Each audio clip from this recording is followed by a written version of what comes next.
Welcome,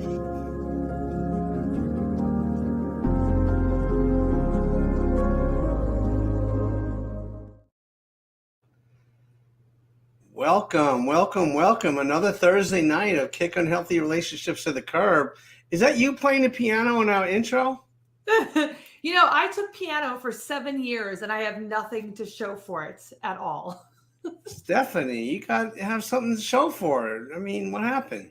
I know. You know what I realized though is that I love music, and so instead of having to play it, I can just listen to it because I married a man who plays the guitar, who sings, who plays the bass, who plays piano. I don't have to learn songs. I can just listen to him play. So you got it covered. You got it covered.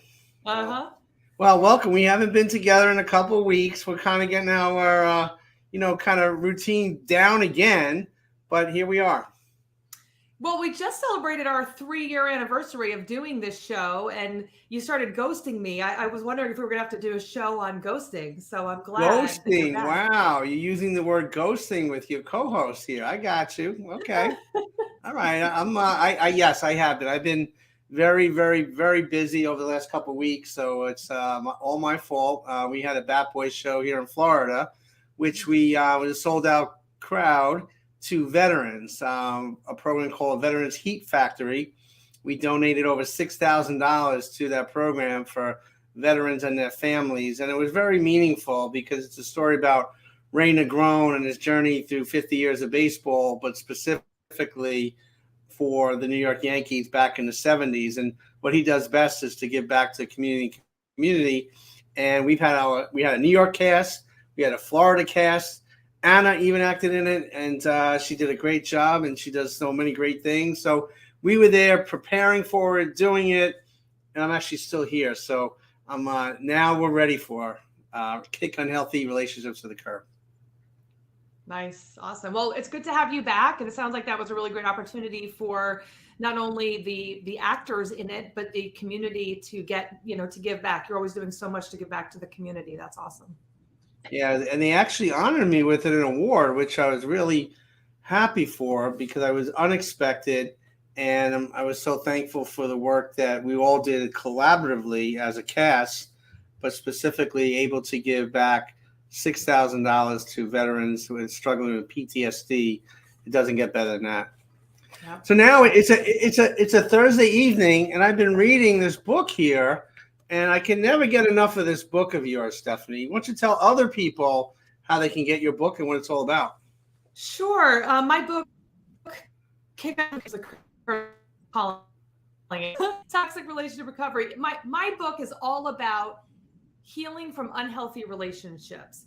If you believe that love hurts, you will continue to find or look for love that feels uncomfortable and stressful. So the title of my book, Being Loved Shouldn't Hurt, is really just about understanding that no matter what you've been through, no matter what you've experienced, you can decide to change and actually create a life that you are excited to wake up to every day. So the book includes my story of overcoming toxic relationships, along with the story of others, and then some specific things that you can do and what you need to look out for in case you are in a relationship like that, so that you can get out and start creating better for yourself. It's such a great book because, back in New York, we work with a lot of women and families struggling with domestic violence, and they're fleeing these relationships with their children, and they don't have a place to go or really understand the next step. And I think your book highlights that. But if you could offer words of wisdom to a woman or a man in a situation where they're fleeing, what's the first thing that they should do to really begin help and to get away from that toxic relationship? I think the most important thing, I really specialize in working with women who are professionals. And so most of the women that we work with have their own access to funds. And that's a really big piece of it, because if you're someone who does not have access to funds or a place to go that's safe, put away your pride, put away whatever it is that you need to put away, and get support. So call your local domestic violence shelter. Find out what your rights are. Find out what the laws are about the children in this situation. But get that support and a team together, because I think that one of the biggest things for me is that when you're in one of those relationships, we tend to downgrade what some of the terrible things that are going on actually are. And when you have someone else who's on your team who's already been through it and has been able to heal and help others to do the same, someone like that's going to be able to point out to you where you are maybe downplaying some of the things that were going on and help you get that order protection or follow through on pressing charges, but really making sure that you and your family are safe has to be your priority more than anything else. Wow. And you talk about safe. I mean, I have children. They're older now. You have children. I mean, what are your thoughts? What happened in Nashville? I mean, it seems like every day we're hearing this over and over again. And I've been doing shows for the network for 10 years. And I've been doing this thing with hearing about all these mass shootings, praying for the victims, wanting change, and nothing has happened. What are your thoughts, Steph? I'm to the point now where there's nothing else other than anger. When I hear someone say they want to have thoughts and prayers, it makes me want to jump out of my skin because we're past that point. This is not like a surprise. Oh my gosh, I can't believe that there's another school shooting. This is now part of our lives. And that shouldn't be. It shouldn't be that I'm thinking about how I need to tell my 7-year-old that if he's in a school shooting situation, he should lay down and play dead. Like, that's not a conversation I should be having with my 7-year-old. But here it is. Parents are worried about sending their kids to school. There's no real protection. There's no real help in place, even for the schools, to be able to protect the children the best way that they should. So we need to stop having thoughts and prayers. We need to have action and stop making this political and just figure out what we need to do to protect our kids. No doubt. And I think we've given too much authority to the NRA. This country of ours is so polarized right now. It's hard to get anybody with the same thought if you have 3 or 4 people in the room. I mean, it's a really sad commentary, but to see, I'm sorry, Steph, go ahead. I was just going to say, it's like this cycle where it's like, well, we need to be more careful with guns. And then it's like, it's not guns that kill people. It's people that kill people. Okay, well, let's talk about mental health, but we don't want to give mental health support to people that need it. But, you know, and so it's just this stupid back and forth pointing fingers with no one taking responsibility and nothing changes. And so this will pass. People will stop thinking about it for a few days, and then there'll be another mass murdering of children, and we'll just move on to the next one. So I think that you're right. Nobody wants to take responsibility. There are people in power that are not taking action when it should be. We should not be the #1 country for murders of our children. I mean, this should not be. It's the #1 cause of death for kids in our country, in America. We're not in a war-torn country. This is America. Right. No doubt. We'll continue to talk about this. And I think talking about it is healthy because we have to get it out there, and everybody should, write to their local Congress people and have a voice. That's why we do these shows, is to have a voice. When you see a face like that, we have to continue to do this until the change is made right now. This is like so freaking sad. I can't even fathom it anymore. It's very, very sad. But we have an excellent guest, Megyn Kelly. And Stephanie, have you done anything at 12 years old? I'm trying to think at 12 years old, did I do anything noteworthy? I can't think of anything. I can't think of much noteworthy at 12 years old. Well, Megyn began her coaching career at the age of 12 when she invited her friends over for a crying party and encouraged them to let out anything that was bothering them. She has always known that she would end up in a helping profession. There wasn't a single decision that led her to seek out coaching certification and start working with couples. It was innate curiosity about the world and desire to change her own internal state that eventually led her to start a podcast, become a coach, and open her own business. Megyn Kelly, welcome to Kick Unhealthy Relationships to the Curb. Hi, thank you so much for having me. I'm such a fan of both of your work. I think it's really important, and you guys make such an impact. Thank you. Megyn, before we get started real quick, what's your take on the whole Nashville thing? I mean, I know we talked before the show, but as a professional, what's your thoughts? I agree with what you said. I'm only left with anger. I don't understand why there's not more action. I really would like to see some legislation involved. And I think it's a travesty that in America, the number one cause of death for children under 13 is firearms. So, Right. yeah, I have nothing left but anger. I completely agree with what you both said. Yeah. So Megan, at 12 years old, Stephanie and I were trying to figure out. We didn't do much at 12, but you did. How did that unfold for you? I don't know. It was really random. I just decided that it would be a good idea to have my friends over for a sleepover. And I made it a theme. And I said, we're going to come and we're going to cry and we're going to talk about everything that's bothering us. And then I think we'll feel better afterwards. And that's what they did. I had two friends to do this, and they came over to my house and we talked about our problems and we cried. And then we ate some ice cream and went to sleep. So it's really just Wow. one of those Well, things. I brought tissues just in case you were going to make us cry. But I don't know, Stephanie. But the key thing you said at the end, everybody had ice cream. It made everything better. Yep. Yeah. Well, ice cream makes everything better, and it's a mandatory end to a sleepover. So I knew had that to have that happen. I knew that Steve's ears would perk up when food related, so I'm not surprised. Wow.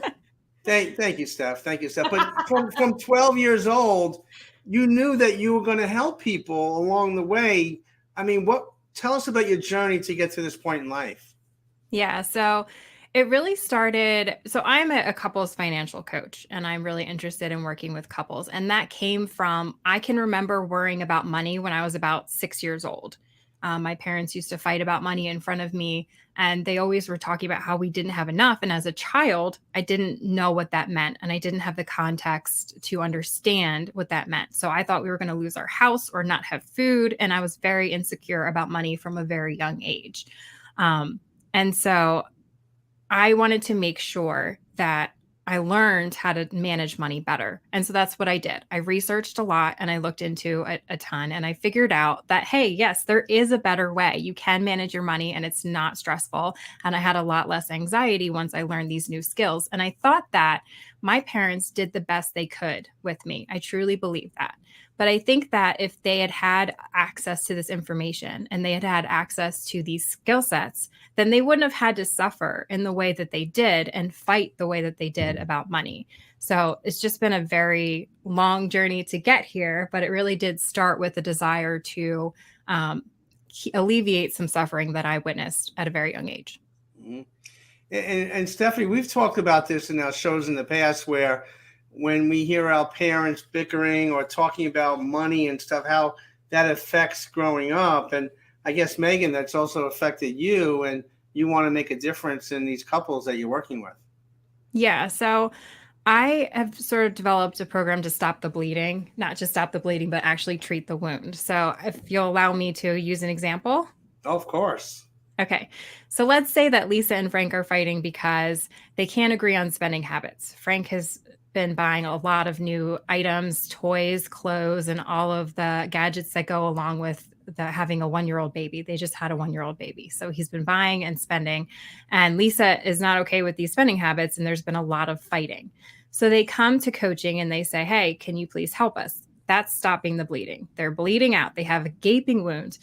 If I am to offer them coaching around just that problem, I feel like it would be putting a Band-Aid over the situation. They would feel better in the short term. They would, resolve that one issue. But then later on, the Band-Aid is going to pop open, the wound is going to be exposed, and nothing will have been healed.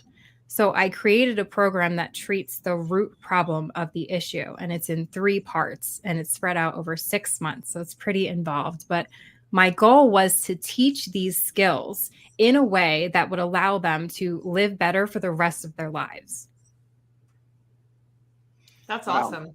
And I love that it's over 6 months, because I think that that's, some programs where it might just be a few weeks, you actually give it a chance for someone to kind of go through some of the cycles of getting your paycheck, having to pay your mortgage, deciding where the money goes. Like, it gives kind of an opportunity to test things out in real time. Yes, that's a great point. Habits take time to learn and to practice. And so the first 4 months, we actually spend not talking about finances because Money is a very emotional subject, and you need to lay a foundation to be able to have those conversations and get to the root issue. So, the first 2 months, I just work with the individuals and we work on discovering why they behave the way they behave and on mental fitness, which, if you guys are familiar with that, it's basically just your ability to maintain a positive mindset during life's challenges instead of a negative mindset. So, that's the first 2 months of the program. I only work with the individuals.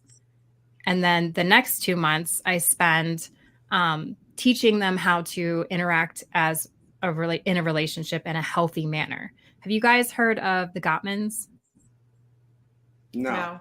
No? Okay. So the Gottmans are a couple, Doctors John and Julie Gottman, and they have 40 years of research of couples.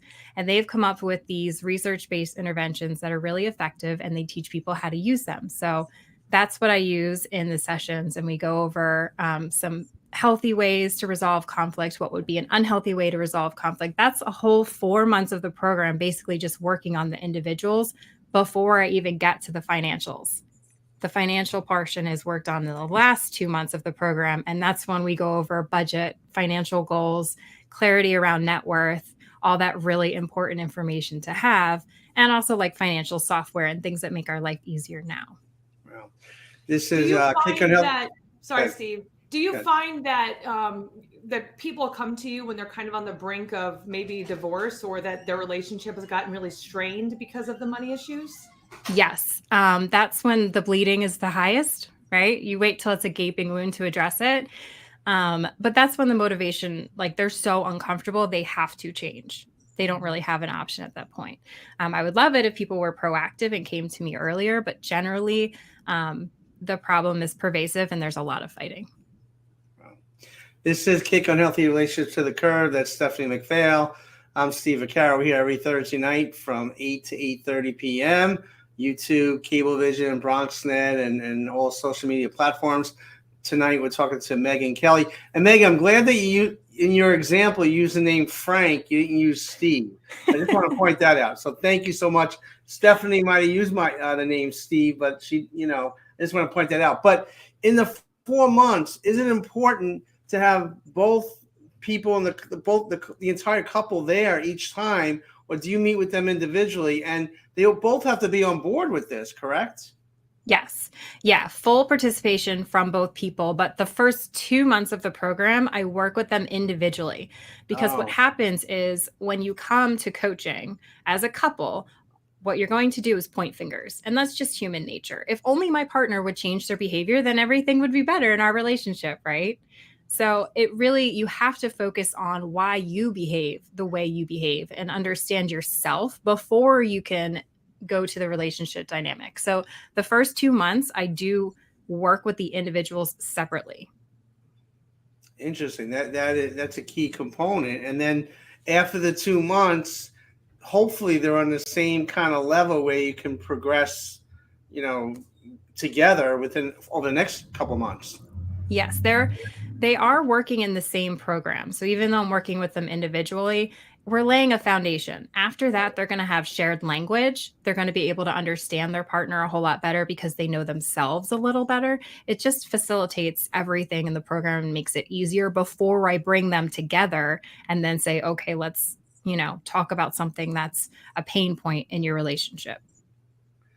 So when money's brought into the picture, that must be awkward silence at first, and then you get into it. But is it, with your skill set, you're able to navigate working with both people throughout that, correct? Yes. I don't take sides. And I'm not attached to the outcome. This is for their benefit. They can figure out what works for them. I'm just there to facilitate it and keep it fair, but I don't pick sides. And I really love working with couples and seeing the dynamic between people. I think it's just something I was made to do. How do you get it when emotions get high? I mean, because especially like you said, I can just imagine, there's the finger pointing and the back and forth. Like, what do you do when emotions do get that way? And how are you able to kind of like bring everything back down? It depends on the situation. there's some context that goes into it. Sometimes we need a break. Hey, we're going to take a 10-minute relax. Or I'll just bring them present with a few minute meditation. You can close your eyes and do a couple exercises to kind of help them calm down, bring them back into the present moment. And I really rely on that 2-month initial foundation. We built trust there. So I can remind them, I could use keywords. We have that shared language. I can usually remind them of why they're there. And then sort of they're able to come back to the present moment. But yeah, sometimes they just need to step away. Like money is a very emotional subject, and a break is sometimes the best option. Why do you think it's so hard for couples to get on the same page when it comes to money and finances? It's never really about the money or the finances. It's about fear of losing your house, or a difference in values, difference in risk level safeties. It really is never about the money. And also, these subconscious beliefs that we're not really aware of are harbored from childhood. They're so ingrained in us, we just can't see them. So that's why it's really helpful to have a coach, someone who can be like, hey, did you notice this pattern? Because you don't. Mm-hmm. I have a couple of questions. Do you work with your clients virtually? And if you work with them virtually, are they on one screen, or are they different places? Do you encourage them to be together while you're working with them? All of the above. So I do work virtually. I'm just virtual right now. And sometimes they are together in the same room. I do encourage that, but I don't require it. So sometimes they are coming in from different places. I made my program so that it fits into the busiest person's schedule. And sometimes that's just what you have to do to get the session in. Right. Did you pivot during the pandemic? Was it more challenging to you, or did you find it that it was a benefit to some of these couples that they're able to kind of sit down and focus on financial matters? Well, I wasn't doing this in 2020, Okay. so it didn't really apply to me. I was coaching, but not financial coaching with the program I am now, and it didn't really affect me because I was already all virtual. Mm-hmm. So it was more just the subject matter. Mental health is, I feel like, thrust in front of people. We're paying more attention to it now, and I think that's a really good thing. So that's what I've taken from COVID. In the work that you do with people, do you find that their high school education, they didn't teach finances during that time, or is that even discussed? Because it seems like around the country, they're not teaching any of this, and so everybody's left to kind of figure things out on their own. I feel like there's nowhere. I mean, I feel like I was a health educator, and at one point, one of my administrators came over and said, hey, you know what? We haven't taught anyone how to balance a checkbook or do anything with finances. You should throw that in somewhere. And I was like, between where? I have a semester to teach all of these different things, drugs and, alcohol and sex ed and nutrition and exercise and like all these other things.